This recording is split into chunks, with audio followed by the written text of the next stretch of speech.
Assalamualaikum. This is Ravi Rashid and you are watching our lectures.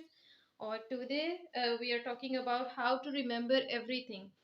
अच्छा, यहाँ पे आज फिर मैं आपसे रिक्वेस्ट करूँगी कि थोड़ी देर के लिए आंखें बंद करें और मुझे बताएं कि कैन यू रिमेंबर एवरीथिंग या कैन यू रिमेंबर, यानी आप अपनी तरफ से याद रख सकते हैं चीज़ें, क्या आपके कंट्रोल में ये चीज़ है?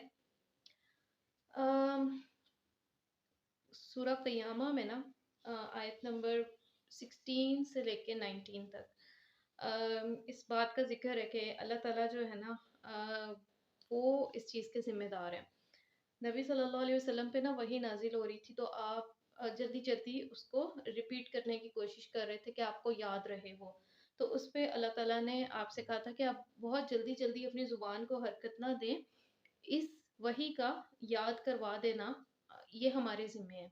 तो यानी जो है ना, ये बात कि हम कभी-कभी ना बहुत कोशिश कर रहे होते हैं चीज़ों को रिटेन करने की, याद करने की, लेकिन वो किसके ज़िम्मे है, किस ज़ात के? वो अल्लाह ताला के ज़िम्मे है। जब अल्लाह ताला अपने नबी को ये बात कह रहे हैं, तो हम लोग तो फिर बहुत आम से लोग हैं, ठीक है?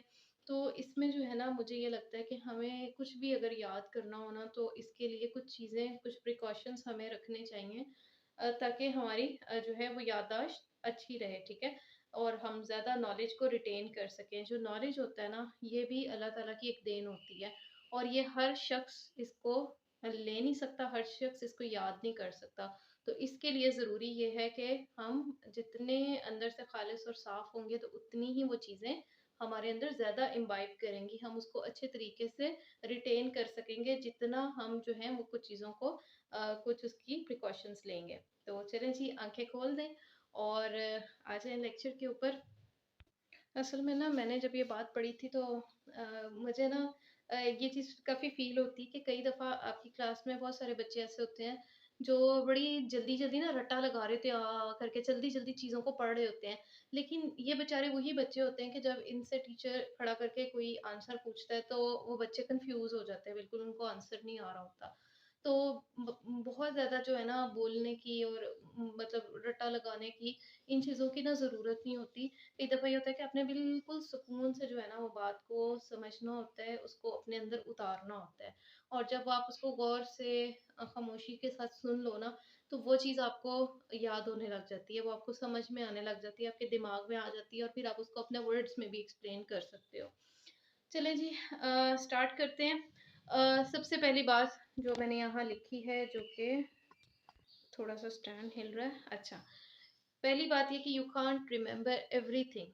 आप हर चीज़ नहीं याद कर सकते कि मतलब आपने एक बुक पढ़ी है तो आपकी जी फोटोग्राफिक मेमोरी, आपको सारा कुछ याद हो जाए, ए टू जी हर चीज़ आती हो, ठीक है? ये कई दफ़ा ना हम अपने आप को एक धोखा दे रहे होते हैं। इट्स जस्ट एन इल्यूजन कि आप मतलब चीज़ों को पढ़ रहे हो और आपको कि मुझे अगले दिन हूबहू सेम टू सेम वो सारा कुछ याद हो, ऐसे नहीं होता, ठीक है? उसमें ये होता है कि आपको कुछ ना कुछ बिट्स याद होती हैं चीज़ों की, सारा कुछ नहीं याद होता। इसमें आपको क्या करना चाहिए, बी सेलेक्टिव। जब आप स्टडी करने लगो ना, तो सबसे पहले उन चीज़ों को निकाल लो जो आपको लगता है कि इम्पोर्टेंट है, पास्ट पेपर्स में रिपीट हुई हुई हैं, या जो आपको लग रहा है ना, आपका दिल कह रहा है कि इस दफ़ा शायद ये वाला टॉपिक आ जाए, बड़ा इम्पोर्टेंट लग रहा है। तो सबसे पहले उससे स्टार्ट करो, उस चीज़ को रखो अपने सामने और हर चीज़ को, बाकी जो इधर-उधर की इतनी सारी चीज़ें हैं ना, वो साइड पे कर दो। जैसे आप अगर एक आर्टिकल पढ़ने लगे तो ढेर सारे आर्टिकल्स को फ़ोकस ना करो कि इस टॉपिक पे तो अभी मैंने इतने सारे आर्टिकल्स पढ़ने हैं। नहीं, 1 या 2 या 3 ज़्यादा से ज़्यादा निकाल लो। अगर कोई अच्छा आर्टिकल है जिसमें सारी चीज़ें हैं, तो वो एक रख लो, वो पढ़ लो। बाकी हर चीज़ करने की ज़रूरत नहीं होती। सेलेक्टिव आपने चीज़ें करनी होती हैं। सीएसएस इसी तरह की चीज़ है कि सेलेक्टिव चीज़ें कुछ होती हैं, वो आपने करना होता है, हर चीज़ नहीं करनी होती, ठीक है? यहाँ पे ना एक चीज़ ये भी होती है कि जो मैं करना चाह रही थी बात, कि एंड तक ना एस्पायरेंट्स क्या करते हैं, मटेरियल गैदर करते रहते हैं, चीज़ें इकट्ठी कर रहे हैं, नोट्स पूरे ही नहीं होते, आखिर तक नहीं आपका सिलेबस कवर नहीं हो रहा होता, बिलीव मी। इसलिए जो है ना, ख़ास तौर पे जो लोग अगर ये वीडियो तब देखे जब इनके एग्ज़ाम्स में 4 महीने रह गए हैं, तो उनके लिए तो लिटरली इम्पॉसिबल है कि वो अपना सारा सिलेबस और बुक्स इकट्ठी कर सकें। और एक बुक तो है ही नहीं, एफपीएससी ने तो कितनी सारी 12 बुक्स दी होती है ना कि ये मतलब आप यहाँ से ये रेफरेंस बुक्स हैं ले लें। तो आप 10 10-12 बुक्स, कोई इंसान इसके लिए पॉसिबल ही नहीं है कि 12 सब्जेक्ट्स हैं और उसकी 10 बुक्स हैं तो वो सारी की सारी पढ़ लेगा। इसमें आपने सेलेक्टिव होना है और आपने अपने जो नोट्स बना लिए ना, मोहसिन ये आपके लिए बात है कि आपने मुझसे पूछा है ना कि इतने सारे बहुत लेंथी नोट्स बन गए तो क्या है, पहली बात ये कि बहुत लेंथी बनाओ ना, और दूसरी चीज़ ये कि जो नोट्स आपने बना लिए हैं ना, उसके मतलब ये होता है लेंथी नोट्स के शॉर्ट नोट्स बनाओ, ठीक है? उसको शॉर्ट करो। एक दफ़ा शुरू में जब स्टार्टिंग में आप चीज़ें ग्रैस्प कर रहे हो तो ज़रूर लेंथी ही बनाओ, ठीक है? आपको चीज़ें याद करनी मुश्किल हो रही होती हैं, लिखना मुश्किल हो रहा होता है, वो सारा कुछ करके फिर जब आप नेक्स्ट टाइम में उसको शॉर्ट में करो, फिर शॉर्ट नोट्स को रिवाइज़ करो। यूँ बज़ाहिर मेरे बताने से आपको लग रहा होगा कि दिस इज़ इम्पॉसिबल, आपसे शॉर्ट नोट्स नहीं बनेंगे, और अगर बन गए शॉर्ट नोट्स तो फिर आपसे वो रिवाइज़ नहीं होंगे, आपको सारी बात नहीं याद आएगी, आपको याद आएगी। ये जो है ना, मैंने भी किसी से ये सुना था कि आपको याद आ जाती हैं शॉर्ट नोट्स से बातें, तो शॉर्ट नोट्स बनाने हैं और उसके बाद बस कर जाना है। यानी आपने एंड तक ना सिलेबस कवर करने में नहीं लगे रहना। आपने जब आपको लगे ना कि मैंने एक क्वालिटी मटेरियल ले लिया है और एटलीस्ट 4 टू 5 क्वेश्चंस जो है ना, वो मुझे आते होंगे पेपर में। अगर पेपर आता है तो उसमें मुझे चीज़ें ये आ जाएँगी, मैं कर लूँगा इतना, मैंने कर लिया यानी 50% सिलेबस अच्छा-सा कर लिया, मुझे मतलब कुछ ना कुछ आ जाएगा, मैं कर लूँगा। तो उसके बाद बस कर जाएँ। मेरी जो फर्स्ट अटेम्प्ट थी उसमें मेरी यही कोशिश थी कि मैं एंड तक ना चीज़ें इकट्ठी करती रही। मैंने ये बहुत बड़ी गलती की और फिर उसको रिवाइज़ करने का टाइम नहीं मिला, क्योंकि एंड तक ना मैं कहती ये भी पढ़ लो, ये भी पढ़ लो, ये भी कर लो। तो ये काम नहीं करना। इसमें आपने सिलेक्टिव होना है और वो चीज़ें एंड तक रिवाइज़ करनी है। एक दफ़ा सारा कुछ इकट्ठा कर लो, हर चीज़ के पीछे नहीं भागना कि एंड पे किसी ने एक बुक बता दी है तो वो एंड वाले दिन आप वो बुक पढ़ रहे हो। उसके ना आपने नोट्स बनाए ना कुछ, और पिछली बुक को आपने रिवाइज़ ही नहीं किया और अगली एक बुक स्टार्ट कर ली, ऐसे नहीं करना। ठीक है? जो भी नोट्स सारे सब्जेक्ट्स के एक दफ़ा एक अच्छी-सी क्वांटिटी में बना लो और उसके मतलब बहुत ज़्यादा कंप्लीशन पे 100% परफेक्शन पे नहीं भागना। फिर नंबर 2 क्यूरोसिटी। जब आप कुछ भी कोई भी टॉपिक तैयार करने लगे हैं ना, तो एक क्यूरोसिटी अपनी जगाएँ, ठीक है? बहुत सारे इस तरह के टॉपिक्स होते हैं जो आपने बहुत दफ़ा किए होते हैं या आपको लगता है कि ये तो मुझे आसान सी चीज़ है। जैसे मुझे डेमोक्रेसी का लगता था कि ये इसमें और कौन-सी बात आ सकती है, सारी बातें तो डेमोक्रेसी की पता है। तो उसमें फिर ये होता है कि अपनी क्यूरोसिटी को थोड़ा-सा ना रिवाइव करना होता है। क्वेश्चन योरसेल्फ, पूछें खुद से कि मैं इसमें और क्या लर्न कर सकती हूँ, इसमें क्या चीज़ें हैं जो मुझे याद होनी चाहिए, जो मुझे पता होनी चाहिए, और इसमें यानी मतलब कुछ ना अच्छी सी कोई नई चीज़ होनी चाहिए जो आपको क्यूरियस कर दे, ठीक है? फिर है बी क्रिटिकल। पढ़ते हुए ना आपने उसकी क्रिटिकल एनालिसिस, यही तो है ना कि आप क्रिटिकली चीज़ों को देखो, ठीक है? आपने मनोवन वैसे नहीं ले लेना। इसकी एग्जांपल मैं आपको न्यूज़पेपर से देती हूँ कि कभी-कभी ऐसे होता है कि आपके सामने न्यूज़पेपर है, तो आप न्यूज़ पढ़ो ना, तो आप कहते हैं हाँ, हाँ, ये तो बड़ी अच्छी बात है। जैसे मेरे साथ ये हुआ कि प्राइम मिनिस्टर ने कुछ ऑस्टेरिटी मेजर्स लिए थे आईएमएफ डील को क्लोज़ करने के लिए। तो उसमें जो मेजर्स थे मैं पढ़ रही थी और मैंने कहा बहुत अच्छी बात है, बहुत अच्छी बात है, ऐसे ही होना चाहिए और वो जो है ना ये मेजर्स लेने चाहिए।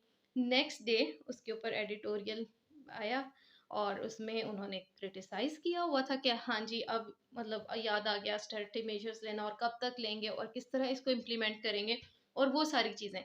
अब ये क्रिटिसिज़्म है, ठीक है? अगर आप चीज़ों को क्रिटिकली देखेंगे ना, इवन आर्टिकल्स पढ़ते हुए क्वेश्चन भी आप खुद से कर रहे हो, आप उसको चीज़ों को क्रिटिसाइज़ भी कर रहे हो और आप मतलब कह रहे हो कि अच्छा इससे नेक्स्ट फिर क्या होगा? अगर ये होगा तो इसके कॉन्सिक्वेंसेज़ क्या होंगे और अगर ये नहीं होगा, तो फिर इसकी क्या इम्प्लिकेशंस होंगी?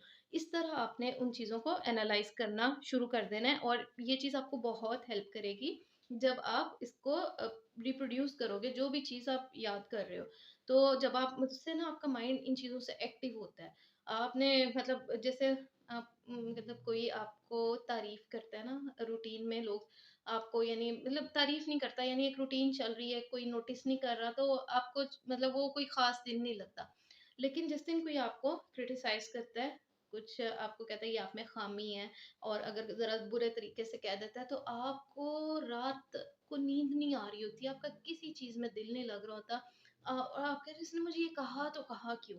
तो ना इस तरह वाली ना अपनी क्यूरोसिटी, इस तरह वाला जो है ना अपना क्रिटिकल मतलब वो बटन ऑन करें और फिर चीज़ों को पढ़ें, फिर बड़ा मज़ा आता है। वो दिन में ना वो चीज़ें आपके माइंड में रिपीट हो रही होती हैं फिर।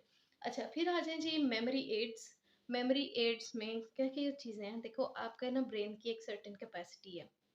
वो हर चीज़ याद नहीं रख सकता। हर चीज़ याद रखेगा तो बेचारा पागल हो जाएगा। बहुत सारी चीज़ें हैं, अल्लाह ताला ने हमारे माइंड को बनाया ही ऐसा है। इंसान है ना, इंसान का वर्ड जो है अरबिक में निकला भी निसियान से है कि यानी जो भूल जाए ना, भूलने से निकला निसियान। तो भूल जाता है इंसान, मतलब बाय डिज़ाइन ही ऐसा है। तो आपने क्या करना है कि अपनी जो चीज़ों को आप कर रहे हो ना तैयार, तो लिखने लग जाओ। अब इसकी एक एग्ज़ाम्पल देती हूँ। ये जो मलीहा लोधी की बुक है ना, Pakistan beyond the crisis state. अब ये बुक जो है मैंने पढ़नी स्टार्ट की तो ये मुझे बहुत मुश्किल लगती थी और चीज़ें याद भी नहीं रहती थी। लेकिन इसमें पॉइंट्स बड़े अच्छे थे, बहुत सारी चीज़ें ऐसे रिलेटेड मुझे मिल जाती थी इसमें से। तो मैंने क्या किया कि इस तरह जो है ना एक पेज रख लिया बुक के अंदर, और जो मैं कर रही थी ना उसको मैंने पॉइंटर्स जो है ना थोड़े-थोड़े लिखने शुरू कर दिए। और अब जब भी मैं ये बुक खोलूँगी ना तो डेफ़िनेटली मैं पहले ये पेज निकाल के देखूँगी, फिर अगला कुछ पढ़ूँगी।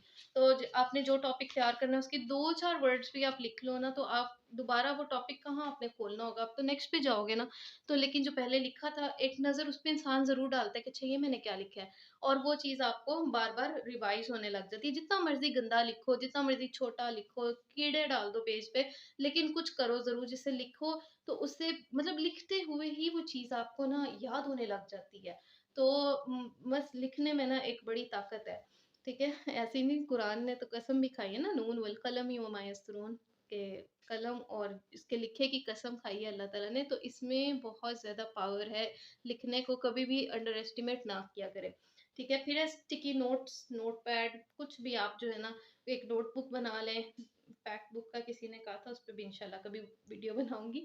तो मतलब आपने ना चीज़ें मतलब कुछ रखो, जैसे स्टिकी नोट्स। अब मैं तो नहीं, खैर इतना यूज़ करती, मेरी एक फ्रेंड जो क्वालिफायर मेरी रूममेट थी वो बहुत यूज़ करती है। और उसके मतलब मैं देख रही थी बड़ा उसने मज़े के नोट्स बनाए हुए थे। तो ये चीज़ें आप जो है ना वो उसको साथ-साथ वो यूज़ किया करें। इससे ये होता है कि अगर आपका, मुझे ये होता है मैं कलर्स यूज़ कर लेती हूँ, कलरफुल पेन्स। तो जब आप मतलब नोट्स बना रहे होते हैं तो कोई फैक्ट या फिगर या कोई चीज़ ऐसी आती है ना, तो उसको मार्कर से या कलर से प्रोमिनेंट करके लिख लो। तो बाद में जब आप वो पेज पलटते हो ना तो आपकी नज़र जाती है उस पे, और मतलब इससे कह लो कि एक पैसिव मेमोराइज़ेशन हो जाती है आपकी। तो एक तो एक्टिव है ना कि आप उसको कर रहे हो, पूरा दिमाग लगा के याद कर रहे हो सारा कुछ, और एक ये नहीं पैसिव तरीका है, बाज़ औक़ात आप इम्बाइब भी कर रहे होते हो नॉलेज को। तो कुछ ऐप्स हैं इस तरह, एक एवरनोट ऐप है, ठीक है? अगर वो नहीं आपको सूटेबल लग रही, मेरे मुझे थोड़ी-सी वो हैसल वाली लगती है, लेकिन उसमें जो-जो चीज़ें थी वो मेरी आज तक सेव हैं। तो जब कभी मैं उस ऐप को दोबारा से डाउनलोड करती हूँ, तो वो ही 2-3 साल पुरानी जो मैंने अच्छी-अच्छी कोई बुक्स पढ़ी थी उनमें से पैरास कॉपी पेस्ट किए हुए थे, कोई पिक्चर्स ली हुई थी चीज़ों की, तो वो मुझे नज़र आने लग जाती हैं और मतलब वो दोबारा से वो चीज़ें रिवाइज़ हो जाती हैं। इस तरह कलर नोट है मेरे ऐप, तो मैं उसके अंदर ना जो भी मुझे चीज़ आर्टिकल मोबाइल पे मैं पढ़ रही होती हूँ, तो मैं उसको कॉपी पेस्ट करके लगा देती हूँ। मैंने एक्सप्रेशन बहुत दफ़ा जो है ना अपना इम्प्रूव करने के लिए, क्योंकि मोबाइल पे तो आप हर वक़्त ही कुछ ना कुछ खोल के देख रहे होते हो, तो वो चीज़ें मैंने कॉपी पेस्ट की और लगा दी उस पे। और जब मुझे लगता था कि अच्छा अब करने को कुछ नहीं है, तो मैं एक दफ़ा अपना वो कलर नोट ऐप खोल के देख लेती थी। इसी तरह लैपटॉप के ऊपर मैंने वर्ड में काफ़ी सारी चीज़ें सेव कर ली कि ये मैं बाद में देखूँगी। और कभी-कभी ये होता है कि मैं जब वो वाला पेज खोलती हूँ, तो वो चीज़ें सामने आ जाती हैं कि अच्छा-अच्छा ये इस आर्टिकल से मैंने ये चीज़ें की थी। तो मतलब वो आप हफ्ते बाद, महीने बाद भी आप वो चीज़ें देखते हो ना दोबारा से अपनी इकट्ठा किया हुआ, मतलब आपने कुछ पॉइंट्स ज़रूर निकालने हैं। जो भी आप चीज़ पढ़ रहे हो ना, आपने ये नहीं सोचना कि मुझे एज़ इट इज़ याद रह जाए, कि नहीं रहती। आपको बुक्स की 1 या 2 मेन पॉइंट्स या समरीज़ याद रह जाती हैं, अंदर वाली चीज़ें नहीं याद रहती हैं, अच्छे-अच्छे पॉइंट्स नहीं याद रहते। वो आपने कहीं न कहीं उसको लिख लेना है, ठीक है? यानी आपने अपने ब्रेन के ऊपर बर्डन नहीं डालना, आपने कहीं अपने एक अलग से एक ब्रेन जो है ना बना लें, और बस इस तरह कर लें, ठीक है? कि आपने अपना एक एक्स्ट्रा ब्रेन बना के रख लिया, चाहे आप इसको कोई नोटबुक का नाम दे दो, कोई नोटपैड, कोई अपनी ऐप बना लो, तो वो आपका एक एक्सटर्नल ब्रेन है, जिसकी कैपेसिटी बहुत ज़्यादा है, आपके ब्रेन की कैपेसिटी से ज़्यादा। तो आपने याद करने वाली चीज़ें अपने उस एक्स्ट्रा ब्रेन में डंप कर देनी डाल देनी है। फिर जो चीज़ें आपको वर्ड्स जो हैं आप चाहते हो कि आपकी ज़ुबान में आ जाएँ, आप वो बोलो, तो उसको से अलाउड, उसको रिपीट करो, उसको यूज़ किया करो बार-बार, उसको बोल के देखा करो, लोगों से बातें करते हो उस वर्ड को ठूँसा करो कहीं न कहीं, ठीक है? ज़्यादा से ज़्यादा क्या हो जाएगा, लोग मज़ाक उड़ा लेंगे ना, कुछ नहीं होता। तो उन चीज़ों को जो है ना वो आपकी लैंग्वेज में आने लग जाएँगी। फिर जो चीज़ें जिनके लिंक्स बन रहे हैं, आईआर में ना बहुत मज़ा आता था कि उसमें आप मैप्स के ज़रिए चीज़ों को याद कर सकते हो, आप उसको ड्रॉ करके चीज़ों को कर सकते हो, फ्लो चार्ट्स बना सकते हो, कॉजेज़ और जो है उसकी इम्प्लीकेशंस हैं चीज़ों की, रीज़न्स हैं, तो उन चीज़ों को फ्लो चार्ट की मदद से ना बना के देखा करो, इस तरह एरोज़ लगा लिया करो। मुझे एरोज़ बहुत पसंद हैं, ठीक है? उससे बहुत मज़ा आता है, एक डायरेक्शन मिल जाती है ना आपके आर्टिकल को कि ये इवन मैंने हिस्ट्री की चीज़ों को इस तरह से याद किया था कि ये रीज़न था, तो इससे ये इवेंट हुआ, इस इवेंट के बाद ये रीज़न्स हुए। इवन डेट्स को मैंने बॉक्सेस में डाल के ज़रा प्रोमिनेंट करके नोट्स बनाए थे, तो मज़ा आता है और चीज़ें याद होती हैं ड्राइंग करने से, लिखने से, कलर करने से। तो अपना बचपन दोबारा से रिवाइव कर लें, ठीक है? वही बात, क्यूरोसिटी बच्चों में ज़्यादा होती है ना, तो अभी तो आप बच्चे ही एन्जॉय करें अपनी स्टडीज़ को।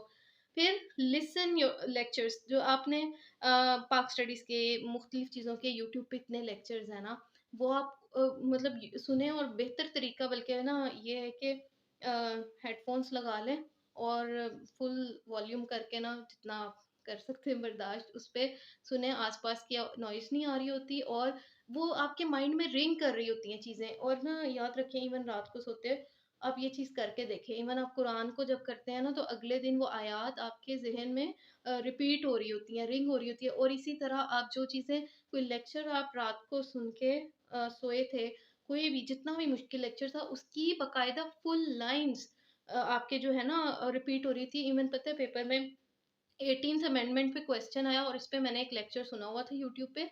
तो जब मैं पेपर कर रही थी, तो वो बाकायदा उसकी लाइन्स, उसका क्रिटिसिज़्म, उस पे मुख्तलिफ चीज़ें जो थी ना, वो मेरे माइंड में वो गूंज रहे थे वर्ड्स। और मैंने वो बहुत मज़े लेके क्वेश्चन किया। हालाँकि फर्स्ट अटेम्प्ट में मैंने हाथ भी नहीं लगाया था। मैंने कहा पता नहीं क्या बला है ये चीज़, मैंने नहीं करना, मुझे नहीं आता। तो इस तरह जो है ना आप सुन-सुन के भी बड़ा फ़ायदा होता है। आपकी जो सिक्स सेंसेस हैं उन सबको काम पे लगा दें। फिर teaching is the best method. बहुत मज़ा आता है, मैं सही बता रही हूँ। मेरे स्टूडेंट्स हैं ना कॉलेज में, तो मैं क्या करती थी कि जब क्लास में ना इस तरह होता है कि एक्स्ट्रा टाइम बच जाता है, जब आपने लेक्चर अपना कंप्लीट कर लिया, तो बच्चों से कहते हो एनी क्वेश्चन, बच्चे कहते हैं नहीं कोई क्वेश्चन नहीं है। मैं कहती थी अच्छा इन्होंने बैठ के आपस में गप्पे लगानी है और ना मुझे भी डिस्टर्ब करेंगे, शोर भी करेंगे, तो मैं ना बोर्ड पे शुरू हो जाती थी उनको अपनी याद की हुई चीज़ें एक्सप्लेन करने कि ये देखो ऐसे-ऐसे। और बाज़ औक़ात उसमें गलती भी मुझसे हो जाती थी, क्योंकि ज़ाहिर है मैंने बहुत पक्का याद नहीं किया होता था। लेकिन जब मैं उनको समझा रही होती थी ना, तो अगर उन्होंने क्वेश्चन वो तो करते थे ख़ैर, क्योंकि नई चीज़ें थी, उसमें उनको क्यूरियोसिटी होती थी। तो वो भी जो क्वेश्चन करते थे और जो मुझे लगता था कि ये इसमें से ये क्वेश्चन कर सकते हैं, तो उससे ना मेरा माइंड थोड़ा एक्टिव और ज़्यादा हो जाता था और मैं घर जाके वो चीज़ें दोबारा देखती थी। इवन मैंने पाकिस्तान के जो दरिया हैं, उसके ऊपर ना उसका एक मैप बना के तो बच्चों को दिखाया और उसके दरिया बना के दिखाए बोर्ड पे। तो एक बच्चे ने ना मुझे कहा कि मैम यहाँ से ना 3 दरिया नहीं, इस जगह से 2 दरिया निकलते हैं। तो मैंने कहा अच्छा, फिर मैंने घर जाके उसको देखा। तो ये चीज़ें जो है ना आपको हेल्प करती हैं, आप लोगों को आगे टीच किया करो। और मतलब ये नहीं, बहुत ज़्यादा फ़ायदा होता है। इवन घर में कोई भी नहीं आपकी बात सुनने वाला ना, आपकी अम्मी ज़रूर आपकी बात सुनेंगी। तो अम्मियाँ जो है साथ उनके थोड़ी-थोड़ी हेल्प करवा देना, तो वो इसी में खुश हो जाती हैं और वो चुप करके आपकी सारी बातें सुन रही होती हैं। और आपका क्या जाता है, आपका तो रिपीट हो रहा है, ठीक है? ये जो भी मतलब आपको मिले ना घर में, जो भी बंदा है, उसकी थोड़ी-सी हेल्प कर दें और उसको सुनाना शुरू कर दें, ठीक है? हेल्प नहीं करेंगे तो कोई नहीं इस तरह फालतू बातें सुनता जिसके काम मतलब की नहीं होती। तो इससे ये होगा कि आपको याद रहेंगी चीज़ें और नेक्स्ट टाइम जब आप पढ़ोगे ना, तो आप ये नहीं सोचोगे कि मैंने याद करनी है, आप ये सोचोगे कि मैंने ये किसी को टीच करना है, किसी को सिखाना है। तो आपका ब्रेन जो है ना वो खुद ही एक्टिव होके उस चीज़ को रिटेन करेगा। जिसने बतानी होती है ना आगे चीज़ें, तो वो इस चीज़ को ज़्यादा अच्छी तरह याद करता है बनिस्बत उस बंदे के जिसने अपने लिए सिर्फ़ याद करना होता है। अच्छा जी, फिर हमारा 6 पॉइंट है कि dump the useless stuff, specially the sins. आपने ये बात याद रखें कि जब बंदा गुनाह कर रहा होता है, गलत काम कर रहा होता है, उसकी मेमोरी वीक हो जाती है, आहिस्ता-आहिस्ता वीक होने लग जाती है। उस वक़्त नहीं आपको फ़ील होता है, एक दिन में नहीं पता चलता, लेकिन with the passage of time आपको चीज़ें भूलती हैं, नहीं याद रहती। और सिंस में बहुत सारी चीज़ें हैं, ठीक है? मेरे से बेहतर आप जानते हैं कि कितनी टाइप्स के सिन हैं, क्या-क्या कुछ होता है और मोबाइल पे अगर आप सिनफुल कंटेंट नहीं भी देख रहे हैं ना, तो बाज़ औक़ात आप ऐसा यूज़लेस स्टफ़ देख रहे होते हो, रील्स देख रहे होते हो जिसका कोई फ़ायदा नहीं होता, तो वो आपने क्या करना? इतना डंप अपने ब्रेन में आप चीज़ें डाली जा रहे हैं, उसकी तो बेचारे की पहले ही एक कैपेसिटी है, यही तो हमारी सारी बात का मकसद था कि आपने तो उसको बल्कि रिलीफ़ देना है ना कि आपने चीज़ें अलहदा से रखनी है। तो जब आप उसमें फ़िज़ूल स्टफ़ डाली जा रहे हो और फ़िज़ूल चीज़ें इवन यानी फीमेल्स को ख़ैर ये तो मतलब स्टीरियोटाइपिंग होगी। मतलब बहुत सारा फीमेल्स ही नहीं आजकल तो मेल्स को भी बहुत सारे लोगों को यानी आदत होती है गॉसिप्स करने की और गॉसिप्स सुनने की। ये भी एक यूज़लेस स्टफ़ है और इससे भी आपके ब्रेन पे ना एक बड़ा अननेसेसरी बर्डन आ जाता है। उसको डंप करें, ऐसे लोगों से दूर रहें, नेगेटिव लोगों से दूर रहें, नेगेटिव ना इसी में ये बात भी आ जाती है कि अगर कोई आपके साथ बुरा कर रहा है ना तो अवॉइड कॉन्फ्लिक्ट्स। और जब आप इस तरह के एग्ज़ाम की प्रिपरेशन या कोई भी आप बड़ा काम कर रहे होते हो ना, बिलीव मी बहुत सारे लोग आके आपके अंदर बजते हैं। पता नहीं बस क्या बात है लेकिन ना मुसीबतें आपका रुख करती हैं, आपको बहुत ज़्यादा प्रॉब्लम्स आती हैं और उस वक़्त आपने उतना ही हम्बल होना होता है, आपने उसको रिएक्ट नहीं करना होता क्योंकि अगर आप रिएक्ट करेंगे, आपका टाइम भी वेस्ट होगा, आपकी एनर्जी भी कंज़्यूम होगी और आपके अंदर कैपेसिटी नहीं बचेगी कुछ भी याद रखने की या कुछ भी इवन पढ़ने की भी। तो कोई बदतमीज़ी कर रहा है, किसी ने आपका कितना ही हक क्यों नहीं मार लिया ना, उस वक़्त आपका बस इन दिनों में यही काम होगा कि आपने अपना रूम बंद करके तो अपनी बस बुक्स लेके बैठ जाना और आपने कहना है कि बोलने दो। ठीक है? इवन मतलब कितना ही कोई गलत क्यों ना हो क्योंकि इस फ़ेज़ में ना आपकी गलतियाँ नहीं होती हैं, आप उस वक़्त इतना अपनी स्टडीज़ में बिज़ी होते हो कि आप लोगों के खिलाफ कुछ कर ही नहीं रहे होते। लेकिन फिर भी लोग आपके साथ बदतमीज़ी कर रहे होते हैं, फिर भी आपको आके ब्लेम गेम और सारा कुछ चल रहा होता है आपके साथ।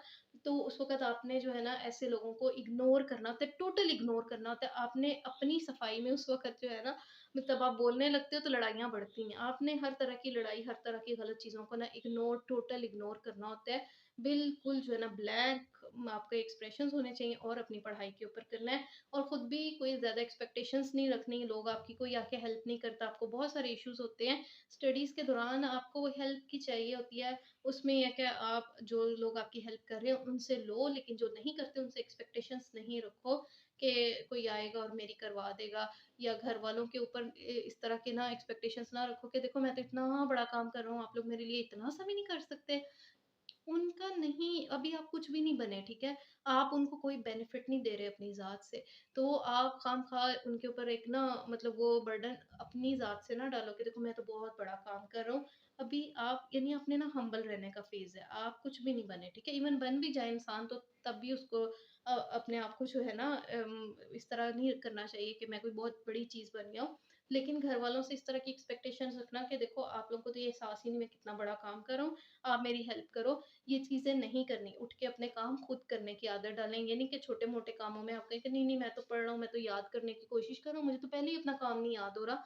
तो अननेसेसरी काम आप ना करें बिल्कुल, लेकिन जो आपकी ऑब्लिगेशंस है, जो घर में आपके करने के काम है, वो आपने करने हैं। वो अपनी पढ़ाई के बहाने नहीं करें कि मैंने पढ़ना था तो मैं ये काम नहीं करूँगा। क्योंकि जब आप बहाने करते हैं तो ये भी आपके ब्रेन को एक नेगेटिव मैसेज जा रहा है और ब्रेन जो है ना वो शट डाउन होने लग जाता है। वो नहीं आपके साथ कोऑपरेट करता क्योंकि वो कहता है कि भई तुम तो बड़े 2 नंबर आदमी हो। तुमने तो बहाने मतलब तुम्हारे बहुत है मेरा नाम लेके क्यों कर रहे हो? भई मैं भी नहीं तुम्हारे साथ कोऑपरेट कर रहा। तो उस वक़्त आपको लगता है कि जी बस आई एम मेस्ड अप कुछ नहीं हो सकता अभी मेरा। तो बस ये कुछ चीज़ें थी, ठीक है? और लास्ट में ना रिवाइज़ बहुत इम्पोर्टेंट चीज़ है। आप स अपनी सारी मेहनत ज़ाया कर देते हो जब आप रिवाइज़ नहीं करते। बिलीव मी मैं बाकायदा जिस तरह के मैं आपको अपना टाइम टेबल्स दिखाती हूँ ना, मैं at the end of the day उसके लिखती होती थी 9 ओ क्लॉक 10 ओ क्लॉक वाले टाइम पे रिवाइज़ करना है। फिर भी बहुत दफ़ा मिस हो जाता था। फिर मतलब उसको देख के मैं कहती थी अपने आप को शर्म दिलाती थी कि रिवाइज़ करना है, तुमने लिखा भी हुआ है। फिर मैंने कहा कि अच्छा रात को नहीं होता, मैं बिल्कुल एग्ज़ॉस्ट हो जाती हूँ। उस टाइम बिल्कुल दिमाग भी नहीं काम कर रहा होता और दिल कर रहा होता है कि बस सारा कुछ अब छोड़ दो। तो उससे रात से पहले शाम को जो चीज़ें डे टाइम में पढ़ी थी उनको एक दफ़ा एक नज़र डालनी होती है। रिवाइज़ करने का मतलब ये नहीं कि आपने एक कॉलम पढ़ा था अखबार में तो अब वही 1, 2, 3 वो लाइन्स उसकी ना पढ़ना शुरू नहीं। आपने अगर उसमें से कोई पॉइंटर्स निकाल लिए थे ना, वही मैंने आपको कहा था उसके ऊपर ही न्यूज़पेपर पे लिख लिया करें। तो अगर वो पॉइंटर्स लिखे थे, वो पढ़ लें। अगर आपने कोई बुक पढ़ी थी उसमें से 2-4 पॉइंट्स ना किसी रफ पेज पे यानी बाज़ औक़ात ना आपका माइंड ये भी थोड़ा-सा ट्रिक करता है कि नहीं अभी ना लिखो, ज़रा ना अच्छे से करके नोट्स बनाएँगे, किसी अच्छी-सी नोटबुक पे या जहाँ पे आपका वो रेलेवेंट सब्जेक्ट है। तो ये भी एक ट्रिक होता है, वो आपने इसमें नहीं आना होता, अपने पास कोई भी रफ चिट कोई भी पेज रख दो, वो बुक के अंदर फँसा दो, ठीक है? जब वो बुक दोबारा खोलोगे तो वो दोबारा नज़र आ जाएगा और जहाँ कहीं आपने अपने सब्जेक्ट्स में पेस्ट करना है बाद में कर लेना, लेकिन एक दफ़ा लिखो सही। ये ना सोचना कि मैं बाद में ना लेके बैठूँगा, नोटबुक भी पकड़ूँगा, पेन पेंसिल चीज़ें अच्छी तरह ना एक सजा के एक माहौल बना के फिर मैं नोट्स बनाऊँगा। ऐसे करेंगे तो कभी भी आपको एक परफेक्ट टाइम नहीं मिलता, ख़ास तौर पे जॉब करने वाले मैरिड लोग जिनके काम बहुत बिखरे हुए हैं, उन लोगों को तो बिल्कुल नहीं इस तरह के शिश्कों का टाइम मिलता। तो आपने पहले बस एक पेन पकड़ लेना जब भी आप पढ़ रहे हैं और एक रफ पेज इवन मतलब अखबार के अंदर जो एडवर्टाइज़मेंट आती है ना, उसका भी अगर एक पेज ब्लैंक होता है, तो वो निकाल के आप उसपे लिख लिया करो और वो आपको हेल्प करता है। बाद में बेशक रद्दी में फेंक दो वो चीज़ें, लेकिन एक दफ़ा लिखनी ज़रूर है और लिखने के बाद एक दफ़ा उस चीज़ पे नज़र ज़रूर डालनी है, रिवाइज़ ज़रूर करना है उसको, ठीक है? और रिवाइज़ कोई बहुत लंबा-चौड़ा काम नहीं होता, ठीक है? और बस आज के लिए मेरा ख़्याल है इतना ही काफ़ी है और इसके एंड पे बस मेमोरी से रिलेटेड जो है ना 2 बातें मेरे ज़हन में आई थी कि इमाम शाफ़ी का आपने नाम सुना होगा, पूरा एक फ़िक़्ही जूरिस्प्रूडेंस स्कूल ऑफ थॉट उनके नाम पे है।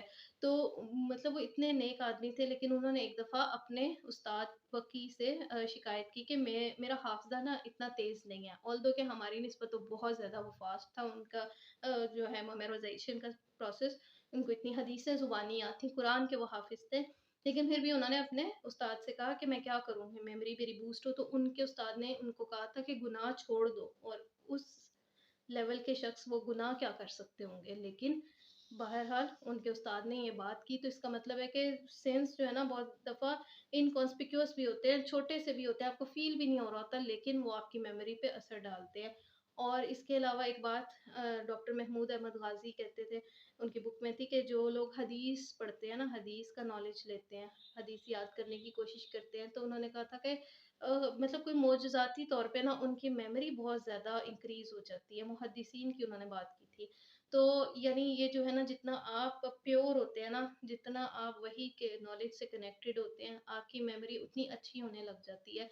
तो वैसे भी रोज़ों का महीना है, नेकी का महीना है, तो इस महीने में कोशिश करें कि कुरान से, हदीस से ना आप इतना इन टच हो कि वो चीज़ें ना आपके दिल और दिमाग के अंदर जगह बनाने लग जाएँ, वो आपको प्यूरीफाई करने लग जाए और आप जो है वो बेनिफिशियल नॉलेज जो है वो हासिल कर सको।